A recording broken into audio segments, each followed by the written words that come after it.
বড়া বা পাকোড়া তো আপনারা অনেক রকমের খেয়েছেন, কিন্তু কাঁকরোল দিয়েও যে এত সুন্দর বড়া বা পাকোড়া বানানো যায়, এটা না বানালে এর টেস্টটা আপনারা বুঝতে পারবেন না। আর এই পাকোড়াগুলো কিন্তু খুবই মুচমুচে হয়। আর পাকোড়াগুলো যাতে অনেকক্ষণ পর্যন্ত মুচমুচে হয়ে থাকে সেটারও একটা টিপ লাস্টে আমি বলে দেবো আপনাদের। তো চলুন শুরু করা যাক আমার আজকের এই রেসিপি।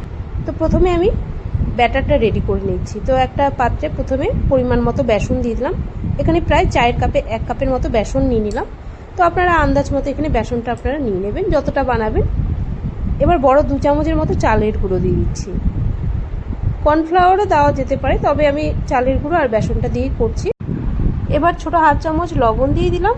দিয়ে দিচ্ছি ছোট 1 চামচ লঙ্কার গুঁড়ো। দিয়ে দিচ্ছি ছোট 1/2 চামচ হলুদ।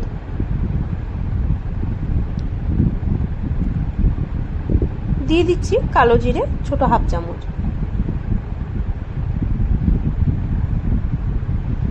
এই শুকনো উপকরণগুলো প্রথমে ভালো করে একসাথে করে নিচ্ছি।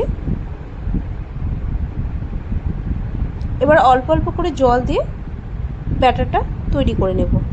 খেয়াল রাখতে হবে ব্যাটারটা যেন খুব বেশি ঘনও না হয়, আবার খুব বেশি পাতলাও না হয়। যেহেতু এই পকোড়াগুলো নিরামিষভাবে বানাচ্ছি, তাই এর মধ্যে আমি রসুনটা দিচ্ছি না, তবে আপনারা চাইলে কিন্তু একটু রসুন বাটাও দিতে পারেন এর মধ্যে। তাহলে দেখবেন পকোড়াগুলো আরও বেশি ভালো লাগবে। এমনিতেও ভালো হয় খেতে, তবে রসুনটা দিলে আরও বেশি যেন ভালো লাগে খেতে। তো এবার অল্প অল্প করে জল মিশিয়ে ব্যাটারটা রেডি করে নিচ্ছি। প্রথম দিকে জলটা বেশি দিলে কিন্তু ব্যাটারটা পাতলা হয়ে যেতে পারে, তাই একদম অল্প অল্প করে জল মিশাচ্ছি। অল্প অল্প করে জল মিশিয়ে ব্যাটারটাকে ভালো করে ফেটিয়ে নিতে হবে। যত বেশি ভালো করে ফেটানো যাবে ব্যাটারটা, ততই কিন্তু পকোড়াগুলো ফোলা ফোলা হবে। আর এর মধ্যে আজকে আমি কোনো বেকিং সোডা ব্যবহার করছি না, চাইলে আপনারা বেকিং সোডাও দিতে পারেন।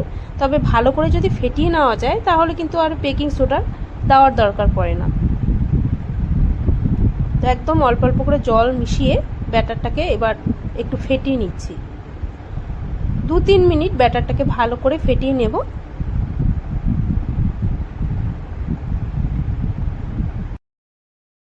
তো দেখুন ব্যাটারটা ভালো করে ফেটিয়ে নিয়েছি। আর ব্যাটারের কনসিস্টেন্সিটা দেখুন এইরকমই হবে, খুব বেশি পাতলাও না, আবার খুব বেশি ঘনও না।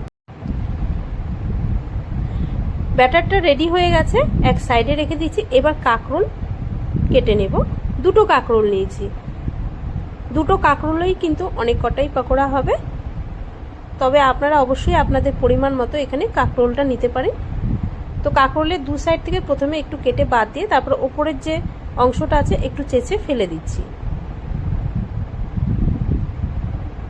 আর কাঁকরোল দুটোকে ভালো করে ধুয়ে নিয়ে এবার আমি পাতলা পাতলা করে কেটে নিচ্ছি। যেহেতু এই কাঁকরোল আমি সেদ্ধ করছি না, তাই একটু পাতলা করেই কেটে নিচ্ছি। আর যদি একটু মোটা করে কাটা হয় তাহলে কিন্তু ভেতরটা ভাজা হবে না ঠিক মতো, কাঁচা থেকে যাবে। তাই একটু পাতলা করে কেটে নিলেই কিন্তু ভালো হয়। তো এবার এই কাঁকরোলের পকোড়াগুলো আমি বানিয়ে নেব।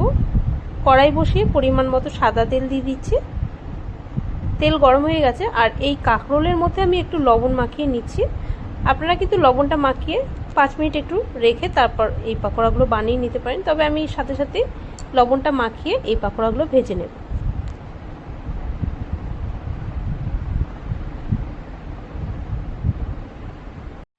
ব্যাটারের মধ্যে একটা একটা করে কাঁকরোলের টুকরোকে এভাবে ডুবিয়ে এক্সট্রা যে ব্যাটারটা আছে সেটাকে ঝেড়ে ফেলে এভাবে তেলের মধ্যে ছেড়ে দিতে হবে। তো প্রত্যেকটা দিয়ে দিচ্ছি এইভাবে। প্রথমে যে কটা দেওয়া যাচ্ছে সে কটাই দিয়ে ভেজে নিচ্ছি, বাকিগুলো পরে ভেজে নেব। এক সাইডটা যখন একটু ভাজা হয়ে আসবে তারপর উল্টিয়ে দিতে হবে।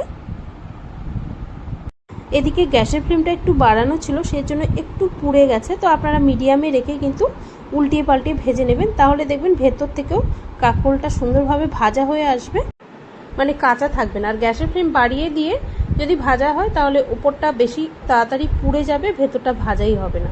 তাই একটু সময় নিয়ে এই কাঁকরোলের পকোড়াগুলোকে ভেজে নিতে হবে। তো উল্টিয়ে পাল্টিয়ে দেখুন 2 সাইডে গোল্ডেন ব্রাউন হয়ে গেছে। এখন পকোড়াগুলোকে তুলে নিচ্ছি। এবার বাকিগুলো একইভাবে ভেজে নেব। আর পকোড়াগুলো অনেকক্ষণ পর্যন্ত মুচমুচে রাখার একটা টিপ বলছি। এই পকোড়াগুলো যখন আপনারা ভাজবেন প্রথম দিকে হালকা গোল্ডেন ব্রাউন করে ভেজে নামিয়ে নেবেন। তারপর 5-10 মিনিট পর একটু ঠান্ডা হয়ে যাওয়ার পর আবার ওই তেলের মধ্যে ডাবল করে ভেজে নেবেন, দেখবেন পকোড়াগুলো একদম মুচমুচে হয়ে যাবে আর খেতেও খুব ভালো লাগে আর অনেকক্ষণ পর্যন্ত এই পকোড়াগুলো মুচমুচে হয়ে থাকবে। শুধু কাঁকরোলের পকোড়া না, অন্যান্য পকোড়াগুলোও কিন্তু এইভাবেই যদি ডাবল করে ভেজে নেওয়া যায় তাহলে অনেকক্ষণ সময় ধরে মুচমুচে হয়ে থাকে। তো এই পকোড়াগুলোও আমার ভাজা হয়ে গেছে। পকোড়াগুলো দেখুন কতটা মুচমুচে হয়েছে। আমি একবারেই কিন্তু ভেজে নিয়েছি, আপনারা অনেকক্ষণ যদি মুচমুচে রাখতে চান তাহলে দুবারে ভেজে নেবেন, দেখবেন অনেকক্ষণ সময় পর্যন্ত মুচমুচে হয়ে থাকবে। আমার আজকের এই ভিডিওটা যদি আপনাদের ভালো লেগে থাকে তাহলে অবশ্যই অনুরোধ করব লাইক, শেয়ার এবং সাবস্ক্রাইব করে নেওয়ার জন্য, কারণ আমি কোনো নতুন রেসিপি দিলে তার নোটিফিকেশন কিন্তু সবার আগে আপনাদের কাছেই পৌঁছে যাবে।